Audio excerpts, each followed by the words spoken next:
Make sure you've got prior written consent of the builder, and you know all the builder's fees up front for the assignment. Be careful about the HST and the HST rebate too.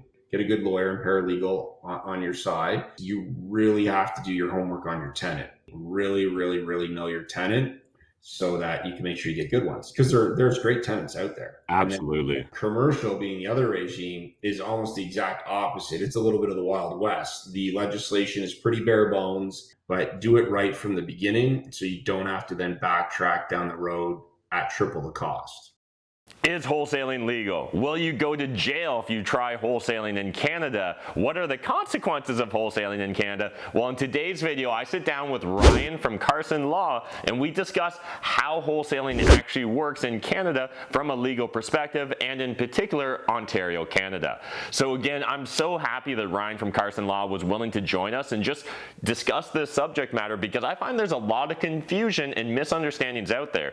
In fact, I've actually encountered and dealt with a handful of lawyers that literally didn't understand the assignment process, and that this could be done in Canada and particularly here in Ontario. So this is, I think, an amazing video. I'm really glad that we were able to produce this, and this is the sort of content I'd like to continue producing. But this stuff won't go viral, just straight up, guys. I want to be very transparent with you. So what I need you to do is smash the like button, hit the subscribe button if you're new to my channel, and understand that sharing is caring. When these videos get shared on like Reddit or Facebook or sub forums, that's what actually drives the views and the engagement on these videos, and encourages me and my team to continue to produce these niche topic videos that are never going to pop like a Graham Stephan video. And so if you guys want more, you need to help us make it pop in its own little niche way. Anyways, enough of me talking about asking you to share this video, and let's dive into the actual video with Ryan. Let's talk about assigning contracts. I'm not sure if you've heard of it referred to this before, but a lot of real estate investors call it wholesaling. Is that something that you're familiar with? And if someone was new to the idea of wholesaling, is that something they should reach out in order to get guidance from a lawyer to understand the intricacies of the process? Or what's your opinion on contract assignments and everything related to Ontario, Canada? Yeah. So we are familiar with wholesales. We've done, we call them assignments really, but I know that they're in the industry, people like to call them wholesales. I think there's some other names they go by too, but basically you're talking about somebody has the rights to a contract, and then they're assigning those rights to another person for a fee, and then there's like this three-way closing, more or less. So we are familiar with it. We do involve ourselves in those transactions. And we're familiar with them both from a builder perspective, because we know that it's common for some investors to buy from a builder and then get consent and then assign it to another buyer. And we've done it just with just resale transactions as well. I would say the biggest thing with the assignments to make sure people are aware of, especially if you're going to do it with builder stuff, is make sure you've got prior written consent of the builder, and you know all the builder's fees up front for the assignment, because that could stall and scuttle that deal right off the bat. And number two, I think it's really good to have a conversation ahead of time before you've signed firm on the deal with your lawyer, so you can make sure all the numbers make sense and the flow of money makes sense between all the parties, because that's really, at the end of the day, what can get screwed up the worst. So I think that's where talking it out with a lawyer ahead of time makes some sense to do. And that would be, from a resale or a builder perspective. One other thing to note about the builder assignments is the HST and the HST rebate and delayed closing considerations. So again, we should probably make sure we have a better picture of, has there been significant delays? Is there an expectation that you as the assignor should still receive the delayed closing compensation, or is that, being assigned to the new buyer? That kind of stuff, right? Because one person's expectation may be different than the other, and then you run into a mess that way, right? So I guess the final thing on the builder assignments is be careful about the HST and the HST rebate too, because there are very complicated rules through law and the Tax Act that could mean you as an assignor still have HST obligations. It's actually quite a bit confusing, but we're happy to obviously review that with people and make sure nobody's getting caught in a trap or anything like that, right? HST collection and remittance and that kind of stuff. I mean, and talking to your accountant about capital gains. I mean, if this is not primary property, as you would know, you've got some capital gain considerations to take into account, and that all has to be worked into your numbers too. You don't want to sell the property and then realize you owe more in like paying in tax than you just made on the property, or significantly it eats into your profit, right? So those would be, I think, the main things on the assignment. It's really just, trying to coordinate our job as lawyers, depending on which person we're acting for. It's just making sure all the money's moving in all the right directions on the closing date. But I think before we get to that point, it's also just making sure nobody's misinformed or misunderstanding or not accounting for numbers that are going to then leave them at the end of the day, dissatisfied with the transaction. Yeah. I'm going to pivot again, just because I know we had so many different questions from the audience. Let's talk about, I'm an existing landlord and I'm having some issues with a tenant. Is that something that I turn to a real estate lawyer for? Is that something I can come to Carson Law for? Or how does that work in Ontario, Canada? Yeah, so lawyers do work in landlord-tenant matters. There's two types of landlord-tenant matters. Like there would be the residential tenants, which would be all under the Residential Tenancies Act in Ontario. And then there would be a commercial or a non-residential tenant, which is under Commercial Tenancies Act. Both regimes couldn't be more far apart, right? Yeah. You're kind of laughing because you know what I'm about to say. I mean, in Ontario, a residential tenancy is heavily regulated and it's very tenant friendly. So if you've only had an experience being a landlord in non-residential matters or in other provinces, so for example, I know Alberta is very landlord friendly and not so much tenant friendly. So you really need to know, if you're just getting into it, the regime that you're walking into. The Ontario government is all about the small, poor tenant. And a poor in quotations here. I mean, very much about looking after the little guy because they can't be looked after, type of thing, right? They don't know how to take care of themselves, or we need to protect them from the big bad landlord, right? So that's something to be leery of. We actually at Carson Law have just started to institute a small claims and landlord tenant division, which will be with paralegals specifically. So most of our landlord tenant and small claims matters will fall to the paralegals to deal with and give legal advice on and process. But that being said, I've helped as a lawyer clients deal with landlord and tenant situations in the past. It's not something that I spend the majority of my time working on.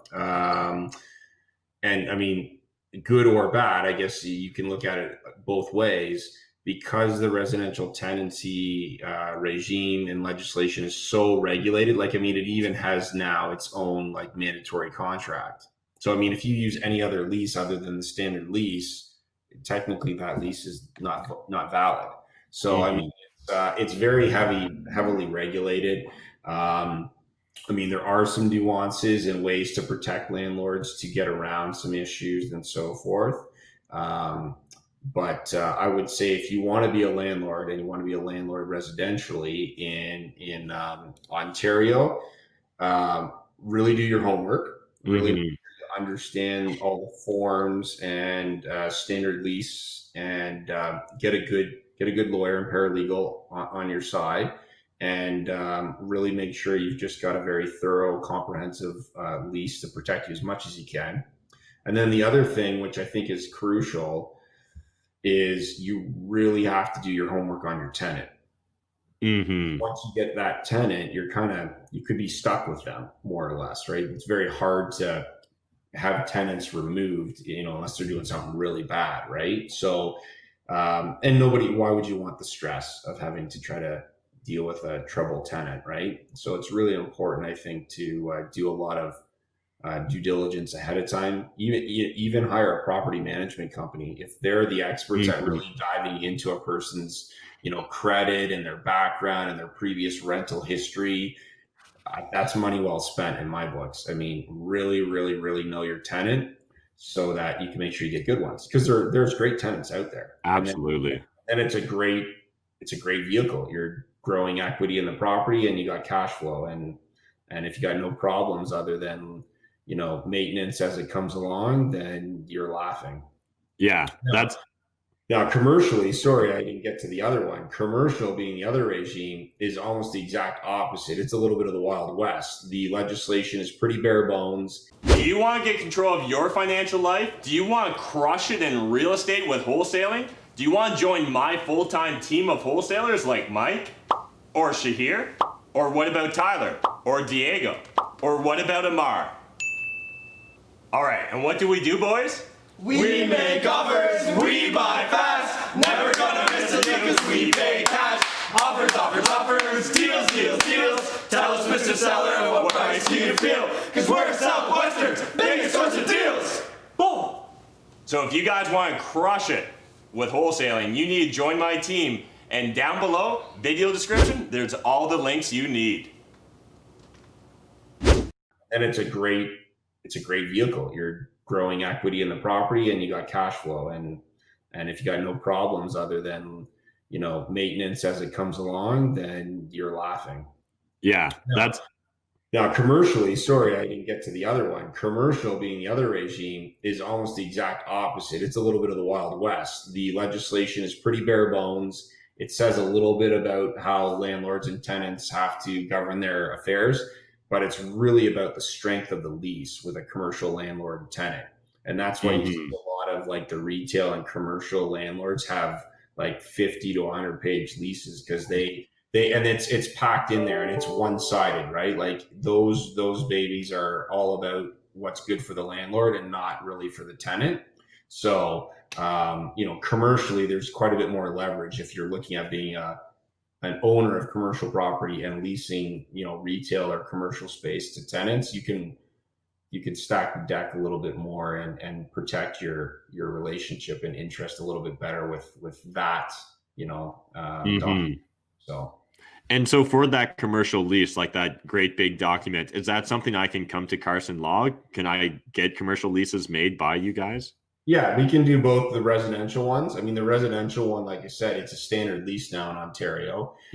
But if you have a really good paralegal and lawyer, which hopefully we do here at Carson Law, we can put in riders or schedules to that lease that we know are acceptable, which will then create further layers of protection, hopefully for the landlord. Commercially, yeah, we have a couple different precedents that we can start with. And then it's really just like the incorporations in the JV agreement. We just really need to understand and get a picture of what you're trying to accomplish and what you want your terms to be. But we can review and or draft both the residential and commercial leases. Awesome. I love it. There's been some amazing advice today that you've shared with us. Before we wrap up, are there any other last tips or suggestions you'd give to aspiring investors? Or are there any common mistakes or misunderstandings you see again and again in your business that maybe you'd like to dispel? Yeah, I mean, I would say, and I've said this at different investment groups and stuff, some of which we're a part of. I think you want to make sure you have a really good power team. Make sure you do your homework. If you know that you really want to become a real estate investor and you really want to make this your primary or your secondary source of income in your business, you got to invest in it just like anything else. And that means getting the right professionals to help you along the way. So make sure you got a good lawyer. Make sure you've got a good mortgage broker. Make sure you got a good insurance representative. Insurance is actually probably one, with everything that's been going on in the world, in the marketplace. one that might have been a little bit more overlooked in the past, but it's probably really important now to make sure you have a very good relationship with your insurance advisor, because if you ever need to do like, private mortgages on properties, or the use of the property is a bit unique, a lot of insurance companies are starting to jack the rates or decline those kinds of coverages. Like, we just had a client today, and he's trying to do, he's a real estate investor and has been for some time, and he's got some financing set up, and one of them's a private mortgage, and his insurance provider won't issue a certificate of coverage because they won't deal with private mortgages. So I think having a good relationship with your with your lawyer and mortgage broker and insurance provider and real estate agent, and then have a coach, have a mentor, have a coach, have a senior investor that you can talk to, who might have more experience in different transactions that you're just starting in. Those are key people. And of course, make sure you have a good accountant, so you're getting that tax advice, and really invest in the real estate business that you want to create. I know that it's tough. I mean, I'm a small business owner like everybody else. There are a lot of people that are probably on the call, and I know, costs are sometimes tight, especially when you're starting up, and you're trying to make sure you budget accordingly and don't spend money where maybe you don't need to or feel it's best suited. But it is going to be worth your while to do it right, which might mean it's the more expensive route, but do it right from the beginning, so you don't have to then backtrack down the road at triple the cost. So, do things right, make the investment. Don't be afraid to reach out and talk to us, because time is the only thing you can never get back. And so reaching out to us ahead of time, don't worry about it. We're not going to charge you or anything like that. We want to build a relationship with everybody that's out there. So just reach out to us, and we're happy to answer emails or phone calls or have meetings. And, typically a 30-minute consultation is at no cost. So. Awesome. Yeah, that was some amazing advice, Ryan. I absolutely love it, because it fits right within the narrative that I'm always giving my audience, that your network is your net worth. So if you can surround yourself with that power team, like you mentioned, oh man, your success is just so much easier. It just, all of a sudden, you can lean upon all these experts for their expertise and experience and their counsel, and things really just start clicking together rather than trying to be a lone wolf. I really appreciate you giving us all this amazing advice again, Ryan. I look forward to having you on the channel again in the future. Thanks a lot, Matt. My pleasure. Hey, everybody. Ryan Carson here from Carson Law Office.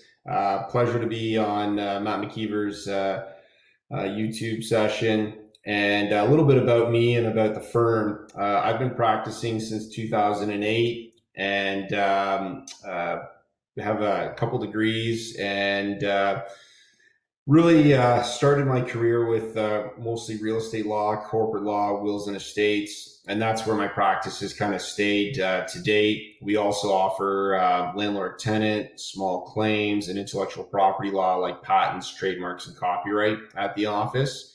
But before I opened up Carson Law, which has been in existence for about 8 years, I spent the first 6 years practicing as an associate and running their real estate and corporate divisions, and took that basically from about a billings of about just under 200,000 a year to about 750 to 850,000 when I left. And then now basically at Carson Law, we do about we're getting close to the 2 million mark in billings in a year, which is predominantly myself as the main lawyer, and then we do have one other main lawyer and then a couple associates. Carson Law, as I said, works in the areas of real estate, corporate, wills, estates, intellectual property, and now we're proud to say landlord, tenant, and small claims and provincial offenses. And we're just launching that service in the coming days.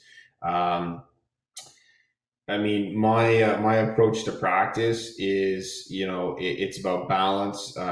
We want to have strong relationships with not only our clients, but with each other in the office. So we're a very approachable and friendly firm.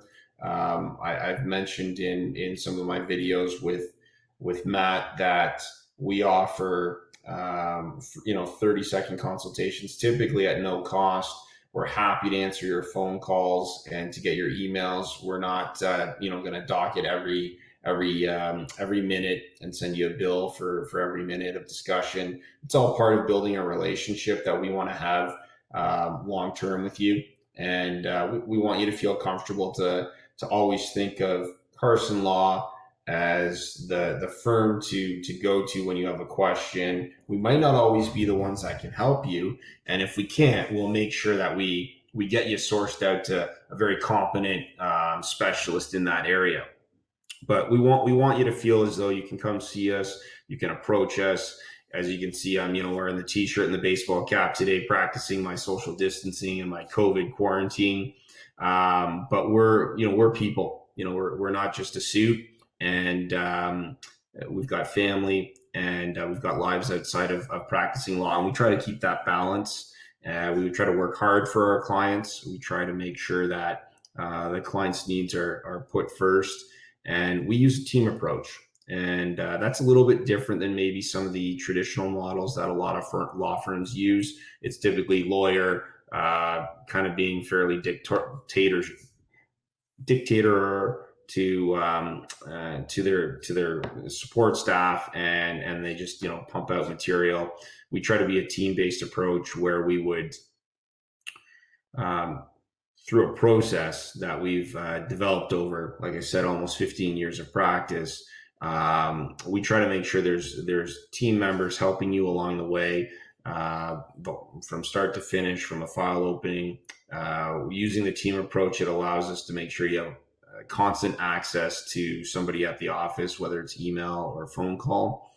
So you don't have a lot of time where you can't get access or answers to your questions, because we know in this day and age, especially, people want to have answers at their fingertips. And so our team-based approach helps, in our opinion, foster a really nice family feel, approachable feel, and it allows us to work well with our clients who are largely individual people, family members, small to medium-sized businesses. That's kind of our bread and butter. That's who we like to work with. And we work a lot with real estate investors. And so it's been great to share specific content with Matt so far. And it's been a real delight to just speak to you generally about who we are, who I am, and what we're all about, which is taking care of you guys and helping you guys with your home, with your work, with your life needs. And we're here for you.